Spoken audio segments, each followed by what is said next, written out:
Put a new hook in there. Make sure it's tight enough that you can do that to it. One thing that you may not realize, there generally is a notch right in the middle here where my bodkin is pointing at. And if you get that part of the hook into the notch, great. Some people will even like to take this and bury the point of the hook in the notch so they're not hooking things. I just don't like tying when it's like that personally. I find it hard to get to the back of the bend of the hook for me. So I leave it out. Another thing, a lot of times we're going to do barbless. I like to fish with barbless hooks. A lot of fly shops don't always carry them or they're hard to get. And so it's just as easy to pinch them down and just do a pair of pliers, pinch them, or you can pinch them in your vise. One word of warning, if you do this in California, you might want to file it off. I got a citation once because he ran my hook into a piece of cotton ball, and because it snagged on the way out, the game warden did not consider it barbless, even though I've used them that way for years and never had a problem taking it out of a fish or out of my cheek or ears, which I've stuck once or twice. And so this seems to work, but I recommend if you're going to do that, pinch them before you tie the fly. Every once in a while, the hook will break. And so rather than have it break after you've tied your fly, this way, if it breaks, you haven't wasted your materials or your time.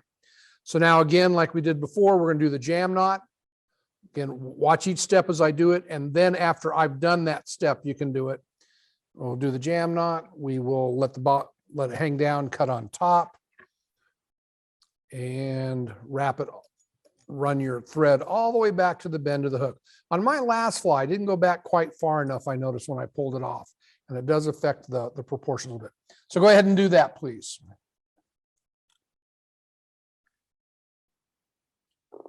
Tracy, that's a pretty long thread you're working with there. You're moving your whole arm around and making big circles. You're working way too hard.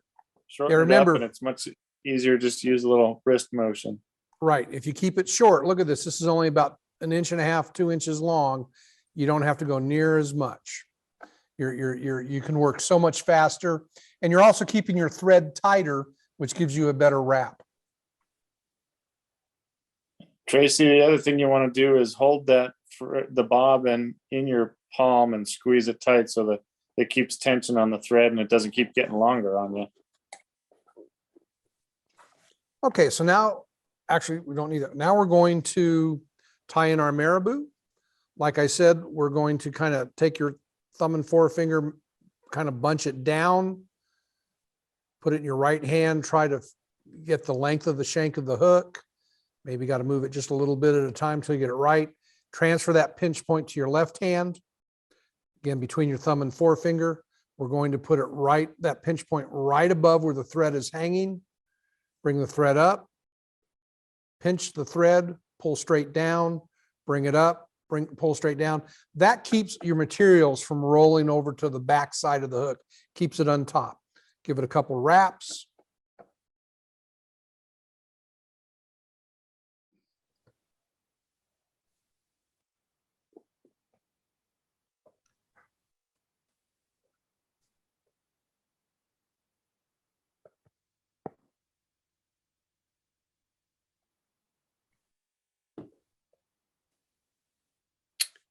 I think we're all pretty good there, Joe. Cool. Excellent. Okay. So now we're going to get that one strand, just one strand of the crystal flash. You're going to bend it in half. You're going to put it on the hook. Try and get the ends even, but we're going to be cutting it anyway. So you want it a little bit longer than the tail. You'll do that pinch point, put it on the hook on your side of the hook, the near side of the hook, and again, wrap it. Try and keep it down on that side. And then once you wrap, then take it on the far side of the hook and wrap it in there nice and tight. Then we're going to take this, kind of lift this up a little bit. you got to do a little work to position it. And then we're going to cut it just about the length of the tail. A little longer doesn't hurt. And that way you don't cut the tail fibers. And then cut it. If you cut it a little short, as long as you don't cut the tail fibers, it's no big deal. So go ahead and tie in your crystal flash.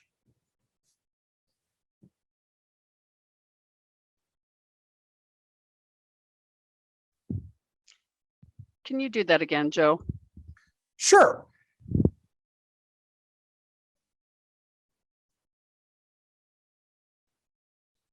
So you're going to double it once, and then you're going to tie it in right on your side of the hook, the near side of the hook. And you can come up, kind of do a pinch, bring it down, or do a loose wrap. Wrap it once or twice, then take the part that's hanging over the front, bend it back, put it on the far side of the hook and wrap it around. And then in this case, it's already the right length, but then you can trim it to the proper length. So you've got 2 strands on the near side, 2 strands on the far side.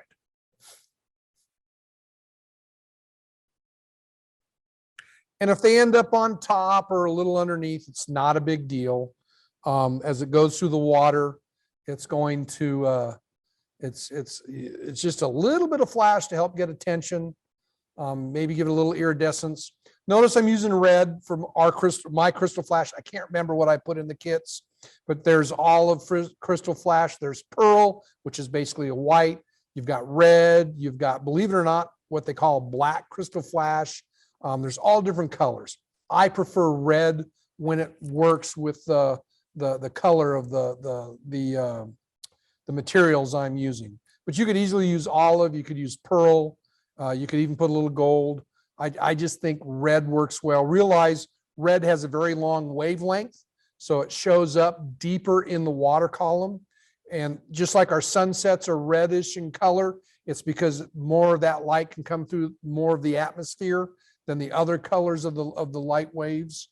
And that's why our sunsets are orange and red, is because those longer waves make it through that greater amount of the atmosphere, because it's got to go through much more of our atmosphere as the sun goes over the horizon.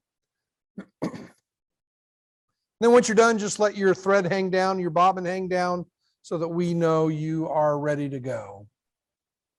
Yeah, I think we're all ready to go, Joe. Okay, next we're going to tie in our hackle feather. And again, try to identify the shiny versus the dull side. Shiny will probably look a little, the blacks will look a little darker. And then what we're going to do, about 3/4 of an inch down, we're going to pull, we're going to hold the front 3/4 with our thumb and forefinger, pull that back so that it looks like that. Then we're going to take that with the shiny side pointing towards you, and we're going to pinch it, bring it down so that you're keeping it on this side.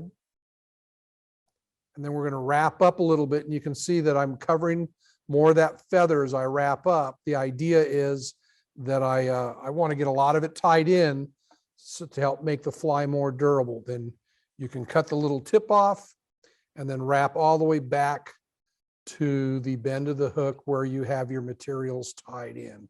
And I'm a little bit far forward on mine, but I've already started it here, so we're going to leave it like that. So tie it back to there and go ahead and tie your feather in now.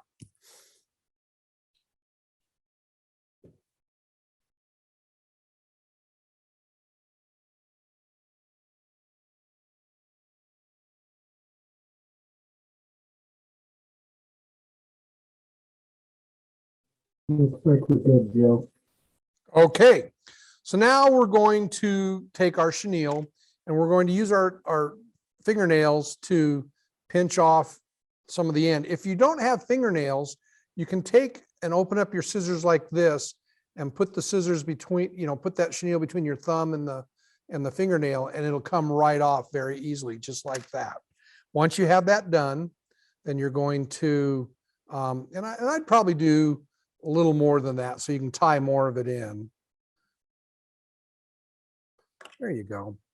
And so again, pinch it between your thumb and your forefinger on top, right along the back. Pinch the thread between your thumb and forefinger, drop it down, do that.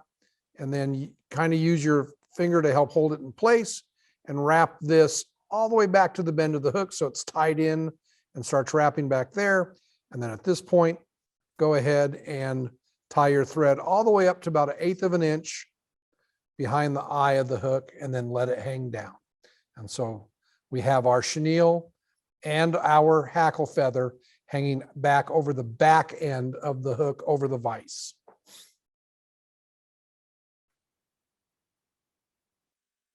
I think we're all there, Joe.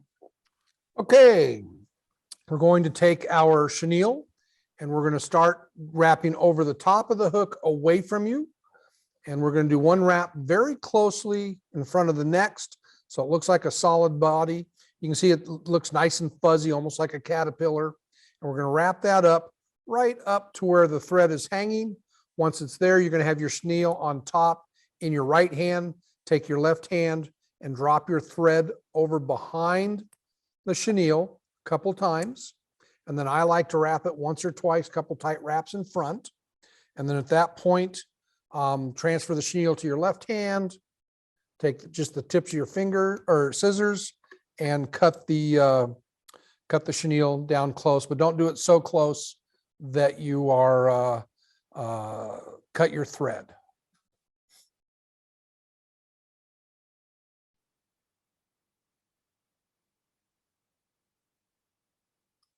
Looks like they got it, Joe.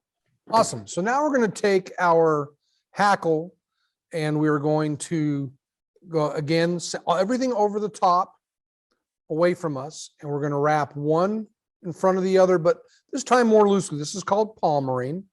We want it to, they'll probably be like 1/8 of an inch apart. And we're going to wrap it all the way to the front. And then when we get to the very front, maybe one extra wrap, then we'll take our, hold the feather in the right hand. Again, with your left hand, drop that thread over the back of it. Go in with just the tips of your fingers, cut the stem of the feather, try not to cut any of the fibers. Now you can pull those fibers back. You always have, I always seem to have 1 or 2 stray ones now.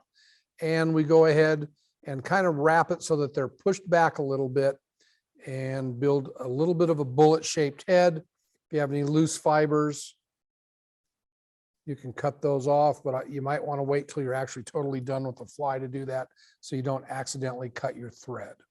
So go ahead and do that.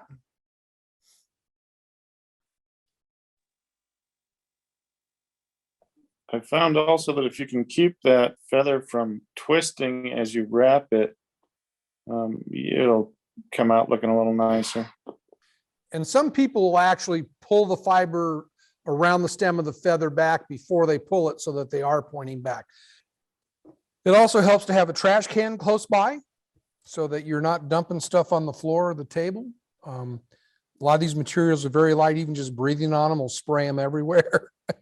You can also get there's also attachments that'll attach to the stem of your vise, the rod that holds your vise up, that have a bag underneath that you can drop your materials into as you're cutting them off also. I think we're all good, Joe. Okay, normally I wouldn't do this, but we're going to tie a half hitch so that you don't lose lose anything before we go do the whip finish. Last week I showed you, if you don't have a half hitch tool, you can use a pen, ballpoint pen. That works pretty good. I've also used these stir straws that you get like at a fast food place. Just about anything that you can pull over the top. The downside to the straws is that they're a little bit more flexible, and so if you squeeze down too tight, they won't come off the end. But of course, you can always use, if you have it, that's better. These are made for it. Your brass half hitch. So tie a half hitch, and then we're going to do our whip finish. I'll go a little bit slower. Our hook it on the front, wrap it around the back, make that upside down backwards 4, and then holding just the barrel, you're going to wrap it around about 3, 4, 5 times, lift the back end out and pull it down, and then pull it nice and tight. Once that's done, you can cut this. And then now would be the best time to trim some of these stray fibers sticking out the front. So go ahead and do that. And they're whip finish. Have they whip finished yet? Yeah. Yes. So sometimes what you can do is you can take the all the veins, all the fibers off one side of the stem. And then when you wrap it, you can actually keep it straight and it'll go on better. But I like the fullness of both sides in there. It just depends on what you want to do. Maybe I'll tie it the next one with that trimmed off so you can kind of see it, but it helps keep it straight, like Bob said, so that you have those fibers going back like that. But that is your basic WoolyBugger. It's probably one of the most popular flies there is, not only in the West, but probably all around the country. So we'll go ahead. It imitates minnows, it imitates bait fish. It can imitate leeches. If you tie it in brown, and it can even look a little bit like stonefly nymphs. It looks a little bit like a lot of different things.